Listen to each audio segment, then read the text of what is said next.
Soy Rafael Moreno Valle y espero tener la oportunidad de compartir contigo mi visión de los retos que enfrenta el país, las áreas de oportunidad y sobre todo la importancia que jóvenes como tú tienen para poder construir un México más justo, más equitativo y con mayores oportunidades para todos.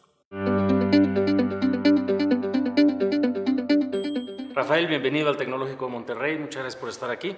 Gracias por la oportunidad, Alejandro, de platicar contigo y sobre todo con los jóvenes que sin duda van a ser fundamentales para la construcción de un país diferente y mejor. Pues eso te quiero preguntar. ¿Cómo debiera de estar México? ¿Cómo es ese México diferente y mejor que mencionas dentro de próximos 10, 20 años? ¿Cómo te lo imaginas? Mira, yo considero que México tiene un potencial extraordinario.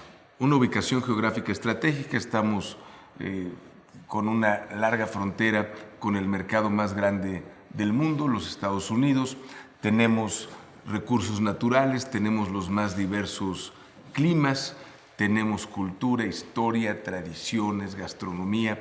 Por lo tanto, yo considero que México, siendo un país tan rico, no debiera tener tantos pobres. Yo creo que hay que ver en cada estado dónde están sus ventajas competitivas, porque hoy en día una empresa puede invertir por igual en Brasil, en China, en la India o en México, y si decide hacerlo en nuestro país, lo puede hacer en cualquier estado de la República. Tú dirías que hay un gran potencial que no se ha aprovechado. Así es. ¿Pero crees que es un tema de más reformas o de cambiar la forma en la que estamos administrando lo que ahorita ocurre? Yo te diría que es una combinación, una reforma hacendaria integral que contemple los aspectos de ingreso, gasto y deuda. Tienes hoy millones de ambulantes en este país que no están pagando impuestos, no le están pagando al fisco, sin embargo, sí están pagando a funcionarios corruptos que los extorsionan y están también pagando a líderes que los manipulan. A mí me parece que tendríamos que integrarlos al pago de impuestos y, por supuesto, entender cuál es la realidad de nuestro país. Yo sé que idealmente todos tendrían que presentar una factura electrónica, pero si queremos regularizarlos y queremos ampliar la base gravable, pues tienes que permitir, como era antes con los repecos, el pago de manera muy sencilla, proporcional o cuota única. Si tú comparas el Producto Interno Bruto per cápita de Nuevo León con Chiapas, pues pareciera que hablas de dos países diferentes, y por eso considero que las zonas económicas especiales, tratar de impulsar el desarrollo, atraer las inversiones, aquellas zonas, particularmente el sur-sureste, que se han quedado rezagadas, te va a permitir en un muy corto plazo reducir esa brecha entre los estados del norte y los estados del sur-sureste, y sobre todo que no parezca que hay mexicanos de primera en unas partes del país y de segunda o de tercera en otras. Necesitas un gobierno que cueste menos y haga más, y en base a una evaluación quitar aquellos programas que no sean tan rentables, darle más recursos a los que funcionen o incluso crear nuevos programas. Cuando tú tienes una fábrica de automóviles, viene consigo una cadena de proveeduría, el que hace los espejos, las molduras, los asientos, y eso son empleos y la derrama económica es extraordinaria. Obviamente, por más automatización que haya, pues va a quedar una planta importante. Lo que tienes que buscar es cómo esos trabajadores que se quedan aumentan la productividad para poder, de la misma forma, tener mejores salarios. Y tienes que estar capacitando a la gente y formando a las nuevas generaciones como los que tienes en el Tecnológico de Monterrey, vinculándose con el sector productivo, donde veo áreas de oportunidad. Energías renovables, lo que es energía eólica, energía solar. Cada vez están cayendo más los precios o los costos de producción de energía solar. Ahí México tiene un potencial extraordinario. En la petroquímica, te comentaba, es una industria muy importante, y el turismo ha venido creciendo, aunque realmente si tú ves el presupuesto destinado a infraestructura turística y a promoción ha caído. Y por supuesto tienes que estar pensando en servicios, en que México pueda también desarrollar nuevas tecnologías. Creo que en ese sentido tenemos un rezago de años en términos de la inversión que se realiza en desarrollo de nuevas tecnologías. ¿Cómo enfrentar la relación comercial con Estados Unidos hoy en día y hacia el futuro? Yo creo que la opción está en China. Básicamente, si tú revisas números, el déficit comercial y el problema de balanza para los americanos no es México, es China. Tiene un déficit de 386 mil millones de dólares con China. Nosotros tenemos un déficit de 60 mil millones de dólares con China. ¿Cuál sería el planteamiento? Primero con Trump. A ver, ¿cuáles son los productos que está importando hoy Estados Unidos de China y cuáles son los productos que México está importando de China?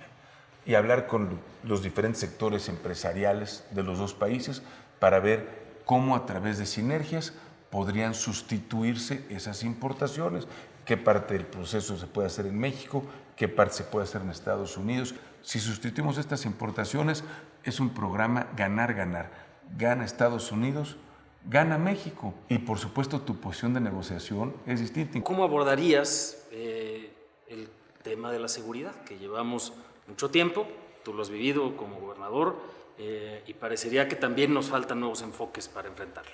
A mí me parece que la estrategia que se planteó en su momento y que se ha continuado además, es decir, es una cuestión que sigue en vigencia ahora, de definir quiénes son los capos más peligrosos del crimen organizado y decir, nuestra estrategia es meter a la cárcel o abatir a estos personajes que son los más peligrosos.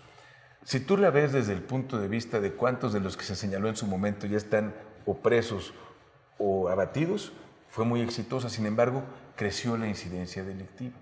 Es decir, a mí me parece que lamentablemente cada vez que metes a la cárcel a un capo surgen 4, 5, 6 gentes que se están disputando el mismo espacio. Entonces, para mí, el combate al crimen organizado debe hacerse en función del aspecto financiero. Si queremos debilitarlos, tienes que reducir su capacidad financiera. No estás planteando la impunidad de estos líderes, No, estás planteando un cambio de enfoque. Exactamente, por supuesto. Pero el enfoque es, ¿dónde vas a destinar tu 80-20? Para mí, en reducir sus capacidades financieras, porque entonces, independientemente de quién sea el líder, va a tener menos capacidad. Hay aspectos donde sí reconozco el esfuerzo que ustedes realizaron, y luego me tocó como presidente de la CONAGO impulsarlo, el que se exigiera a las policías estatales y municipales el someter a todos sus elementos al polígrafo. Y la ley marca claramente que quien no aprueba tiene que estar de baja. Sin embargo, hoy a la fecha hay miles de policías estatales y municipales que no pasaron el control de confianza y siguen laborando. Y eso, por supuesto, nos lo enseñó el caso de Iguala. Es lo más delicado que puede suceder, tener a un delincuente o alguien que trabaja para los delincuentes con un arma de fuego y una charola. El aspecto de coordinación, tú sabes que es fundamental entre los tres órdenes de gobierno, que no necesariamente se da, lamentablemente. Y otro elemento, la participación de la sociedad.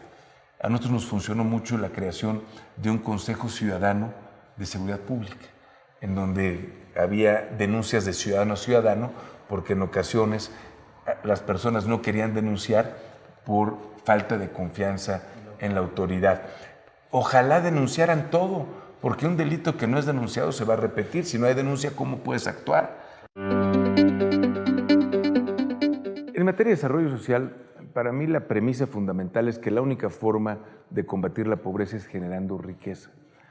De la misma manera que tenemos recursos limitados para atender necesidades casi ilimitadas. Yo consideraría que hay dos vertientes. La primera, la pobreza urbana, la pobreza que encuentras en las ciudades, pero tienes el otro aspecto que es la pobreza en zonas rurales. Ahí ya hay muchos programas vinculados al sector agropecuario, pero desde el punto de vista del acceso a servicios básicos se vuelve muy costoso.